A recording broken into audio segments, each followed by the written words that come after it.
પરિણામનું reaction જ્યાં જોવા મળી રહ્યું છે, બીપીસીએલના કાઉન્ટર પર પણ જોઈ રહ્યા છે આપણે. નંબર્સ થોડાક મિશ્ર છે. આવક ઘટી છે પણ બાકીના દરેક ફ્રન્ટ પર સારા નંબર્સ જોઈ રહ્યા છે. આવક 5% વધી છે, નફાના ફ્રન્ટ પર 6.8%નો ઘટાડો જોઈ રહ્યા છે. એબિટા 1.2% વધ્યા છે. ક્યુઓક્યુ બેઝિસ પર આ નંબર છે અને માર્જિનમાં પણ એક સુધારો આવતો દેખાઈ રહ્યો છે.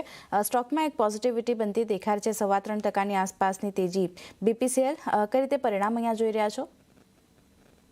જે નીચલી સપાટી જોઈ રહ્યા છે બહુ મોટો અંતર નથી, નાનો અંતર છે આરતી. અને પાયાના મતે એઝ અ ડિસ્ક્લોઝર ત્રણેય ઓઇલ માર્કેટિંગ કંપની, સરકારી oil marketing companies HPCL, BPCL, IOC પર ખરીદારીની ભલામણ છે ને માર્જિન્સમાં દબાવ હોવા છતાંય બી તમે જોવા જાઓ તો મારા ખ્યાલથી બધી જ ત્રણેય ઓઇલ માર્કેટિંગ કંપનીએ પરિણામ બાદ ડિવિડન્ડની બી ઘોષણા કરી છે અને સ્વાભાવિક છે.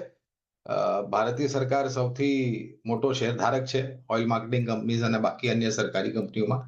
અને બીજી સારી વાત એ છે આરતી કે કાચા તેલના ભાવ નીચલી સપાટી પર છે.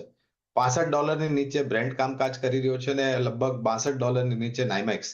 અનુમાન એ છે આંતરરાષ્ટ્રીય સ્તર પર જે એનર્જી એજન્સીસ છે એમની તરફથી કે ઉપરની સપાટી તો ઘણી સીમિત લાગે છે, પણ અહીંયાથી નીચેની સપાટી આંતરરાષ્ટ્રીય સ્તર જે છે કાચા તેલના ભાવ ડોલરમાં અહીંયાથી વધારે પડતા થોડા ઘણા નીચે આવે, જે ભારતની અર્થવ્યવસ્થા માટે સારી છે કારણ કે 75%થી વધુ આપણે આયાત કરીએ છીએ, ઇમ્પોર્ટ કરીએ છીએ ક્રૂડ ઓઇલ અને નેચરલ ગેસ. અને એ પરિસ્થિતિ ઓઇલ માર્કેટિંગ કંપનીઝ માટે સારી પરિસ્થિતિ ઊભી કરે લાંબા ગાળા માટે. ઓકે, તો